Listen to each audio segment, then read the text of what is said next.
Bonjour, donc nous allons continuer notre travail sur le livre Maths C Initiation, le langage C appliqué aux mathématiques. C'est un wikibook. On travaille dans l'algèbre, la trigonométrie. Alors, on va continuer à travailler sur ce chapitre, d'accord? Alors, on a vu les premières formes, où c'est cosinus de x plus y et sinus de x plus y.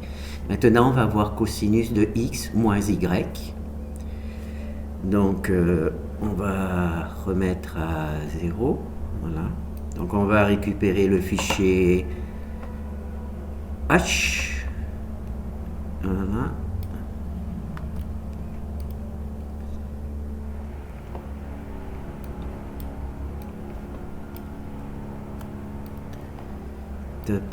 Top. V.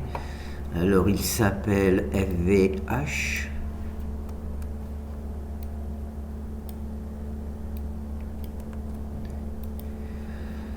Alors on retrouve les fonctions F1, F2, G1, G2. La fonction F1 c'est cosinus de x moins y et la fonction G1 c'est sinus de x moins y. Et les fonctions F2, G2 correspondent à l'équation que l'on veut essayer de déterminer. Alors, on va télécharger le fichier de commande. Alors, c'est celui-là.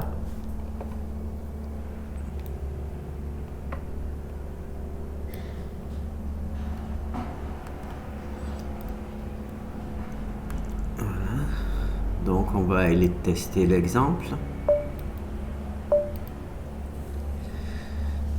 Alors, quand on choisit pour valeur 1,5 et 1,3, et quand on calcule cosinus de x moins y, on obtient le même résultat que quand qu'on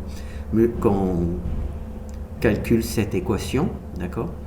Et pour sinus de x moins y, on obtient le même résultat en calculant cette équation. D'accord? Donc on va juste faire une autre valeur. On va faire 2 et 3. 2 et 3.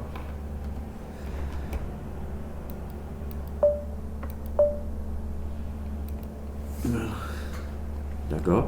Tout semble fonctionner correctement. Donc on va juste essayer de savoir comment obtenir cette deuxième égalité. Alors, ici c'est la partie calcul, donc et ici on va essayer de vérifier l'égalité. Donc on va sélectionner ce texte-là. On va l'introduire ici. Voilà.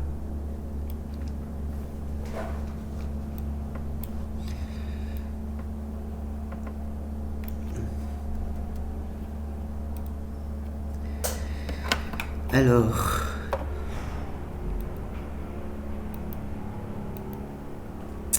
si nous prenons deux nombres entiers, Z1 et Z2, deux nombres complexes, pas de nombres entiers, de nombres complexes, sur le cercle trigonométrique, toujours, donc R est égal à 1.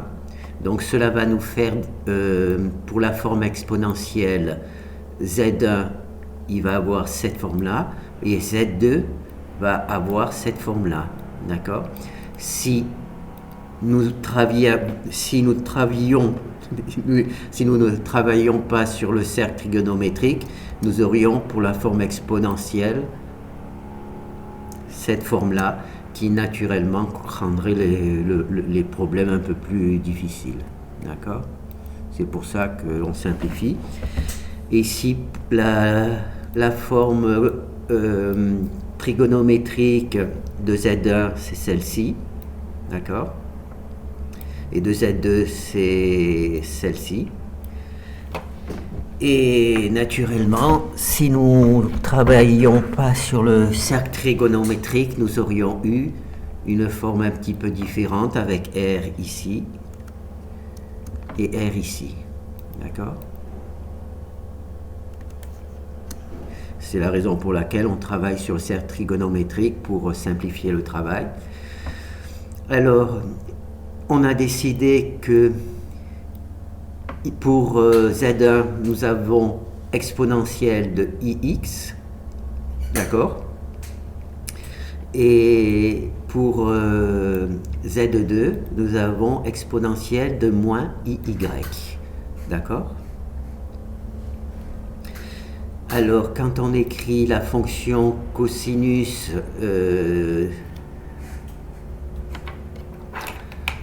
on sait que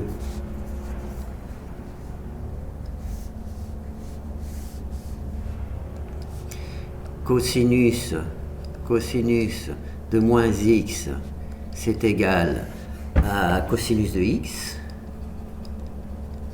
Donc ici, comme on a cosinus de moins y, bon, j'aurais dû mettre cosinus de moins y. Voilà, ça fait moins y. Cosinus de moins y, c'est cosinus de y. Et sinus de moins y, c'est égal à moins sinus de y. D'accord? Alors, comment on fait... Comment on trouve ce genre de truc? Bon, et ben normalement, on va essayer d'aller là. On dessine un cercle. Oh là, oh là là. Je vais voir si j'arrive à dessiner un cercle avec ça. On dessine un cercle. Eh ben voilà, c'est parfait. Alors là, on l'enlève. On fait le diamètre. Ah non, ça va pas du tout. On dessine le diamètre. D'accord. Et en rouge, on dessine un angle. Voilà, un angle. Voilà. Voilà. Là, naturellement, c'est notre angle. En noir, on fait le... Voilà. Voilà. Oh, ben, il n'y a pas besoin du noir. Là, hop. Voilà. Alors, quand on marque cosinus, oui, c'est bien noir. Oui. Cosinus de moins x. À quoi c'est égal? Alors, ici, on a x, c'est l'angle x, d'accord? Et l'angle moins x, il est là, d'accord? Moins x. Hop, hop, hop. Moins x. Donc, on voit que cosinus de x et de moins x, c'est égal. D'accord? Puisque en fin de compte, sont symétriques par rapport à l'axe des x. Donc là, j'efface tout. Donc là, on a bien cosinus de x. Alors, sinus de moins x. À quoi c'est égal? Donc, on remet notre sinus ici. Moins x, c'est ici. D'accord? Et sinus de moins x ici. Alors ici, c'est la valeur de sinus de x. D'accord? Et ici, c'est la valeur de sinus de moins x. D'accord? Et naturellement, ici, c'est la valeur moins sinus de x. Voilà. D'accord? Bon, ben ça, on va le supprimer. Dommage parce qu'il avait fait un joli cercle. Donc là, on a réglé le problème, ce problème-là, d'accord? On a réglé ce petit problème-là.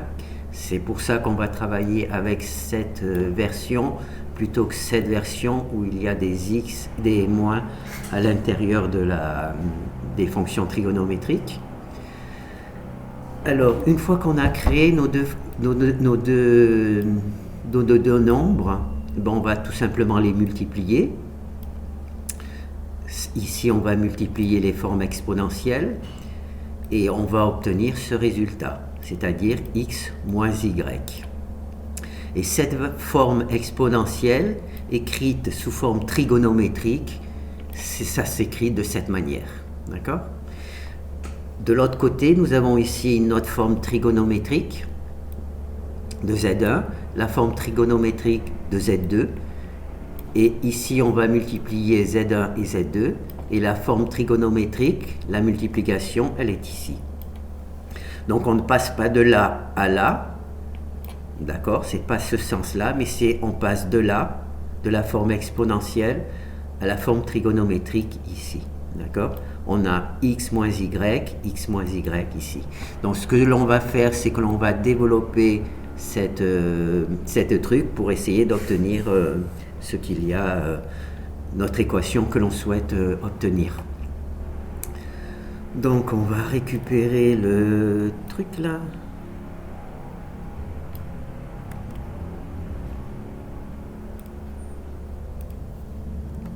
Voilà.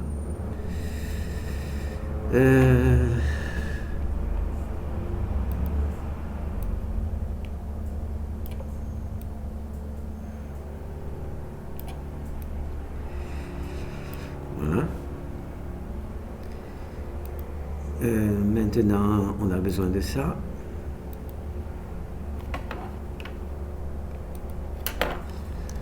Pour l'éloigner un petit peu. Donc, eh ben, on va tout simplement se contenter de développer cette multiplication. Donc là, on a une multiplication. Hein. On a une multiplication. Alors, oula. D'accord. Alors, cosinus de x multiplié par cosinus de y, ça fait cosinus de x cosinus de y. Pourquoi j'écris comme ça? Je ne sais pas. Ah, c'est la tablette qui est mal placée. Hop. Moins. Plus par moins, ça fait moins. Ça fait cosinus de x, sinus de y. Cosinus de x, sinus de y. D'accord? Maintenant, plus i, sinus de x, cosinus de y, sinus de x, cosinus... Ah, je sais pourquoi j'ai écrit mal. J'essaie d'écrire gros. Je devais écrire plus petit, c'est pas grave. Et maintenant, plus par moins, ça fait moins. I au carré, ça fait moins. Donc ça fait plus. Sinus de x, sinus de y. Sinus de x, sinus de y. Donc là, vous avez vu, il y a un i et un i ici. Donc je vais effacer ce truc. Ça fait i, d'accord? Ce qui fait i au carré, ce qui fait moins 1. Donc c'est pour ça que moins par plus, ce plus multiplié par moins, se transforme en plus à cause de ce i au carré. D'accord? Donc on va essayer de... Voilà. Bon, maintenant on va simplement réunir les parties réelles et les parties imaginaires ensemble. Donc la première partie imaginaire, c'est cosinus de x, cosinus de y. Donc quand même j'essaie d'écrire plus petit. Hein. Plus, allez, on va essayer de ça, x, cosinus de y, non, sinus de y. Hop, hop, hop. Hop, hop, hop. Sinus de y. D'accord? Donc ça, c'est la partie réelle. Pour la partie imaginaire, c'est la partie avec i. Alors, ça fait i. comme là le moins il est là, on va commencer par entrer le plus là, plus. Donc on va mettre sinus de x cosinus de y, d'accord, pour la partie truc. Et là, moins cosinus de x sinus de y, d'accord. Donc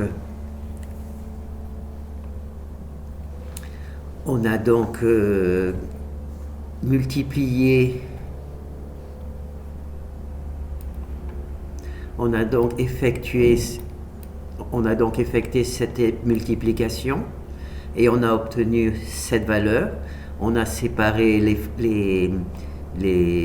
formes réelles des formes imaginaires. Les formes réelles sont ici et les formes imaginaires, les formes réelles sont ici, d'accord, et la forme imaginaire est ici. Donc on va simplement récupérer cosinus de x.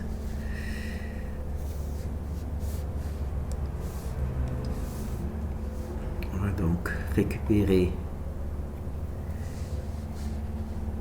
cosinus de x plus y, c'est égal, et sinus, non, c'est moins. On travaille avec moins. Donc,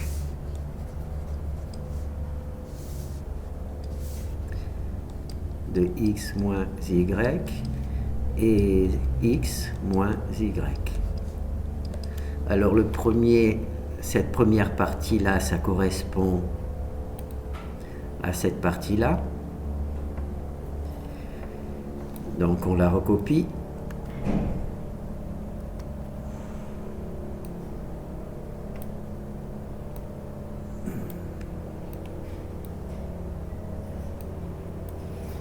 Voilà. On a donc ici notre première partie. Et la deuxième partie, c'est-à-dire sinus de x moins y, c'est la partie où c'est qu'il y a l'imaginaire. Donc on va la récupérer ici.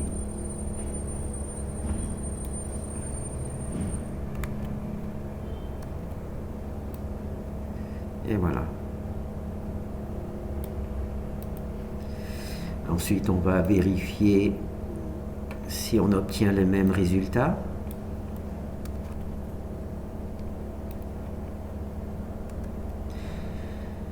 Alors,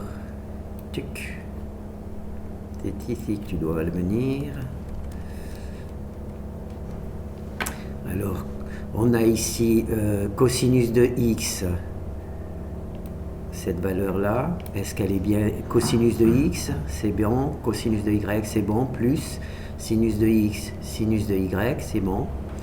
Ensuite, pour la valeur sinus de x moins y, on a sinus de x, cosinus de y, moins cosinus de x, sinus de y. Donc c'est bon. Voilà.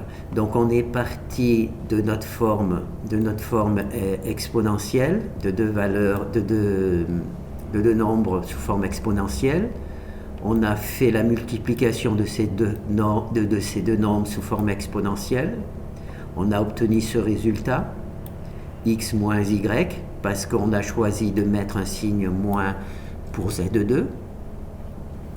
Et cette égalité nous permet de former la forme trigonométrique de cette égalité-là, d'accord, pour la multiplication de Z2 Z1 multiplié par Z1, d'accord.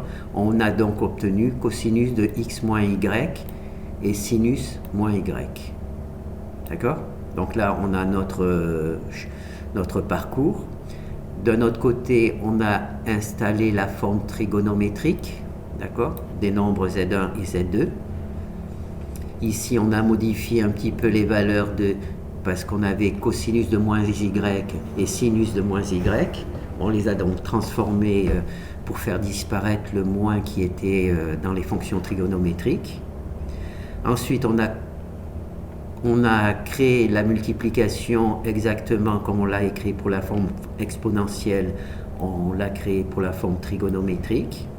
Et c'est cette forme-là que l'on a développée ici. D'accord? C'était cette forme-là qu'on a développée ici. Et naturellement, on ne passe pas de cette forme-là à cette forme-là. Cette forme-là a été créée à partir de cette équation ici. D'accord? Et une fois qu'on a développé cette équation-là, et bien tout simplement on sépare les parties réelles, on sépare les parties réelles des parties imaginaires et on récupère la partie réelle, d'accord, et on lui donne sa valeur qu'on vient de calculer et on récupère sa partie imaginaire qui est ici et on lui donne la valeur que l'on a calculée ici. Et on obtient ainsi les équations, l'égalité des équations cosinus de x moins y et sinus de x moins y. On connaît une variation de cette équation. D'accord? Voilà. Bon, ben c'est bon. Il n'y a rien de particulier. C'est exactement le même travail que pour cosinus de x.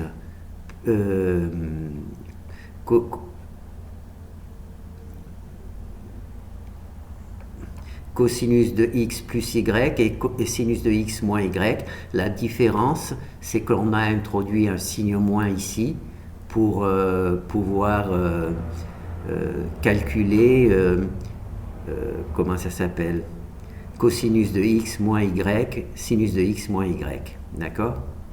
Donc il y a juste la petite différence, c'est le signe moins qu'il faut naturellement ensuite traiter pour le faire sortir des fonctions sinus et cosinus. Merci.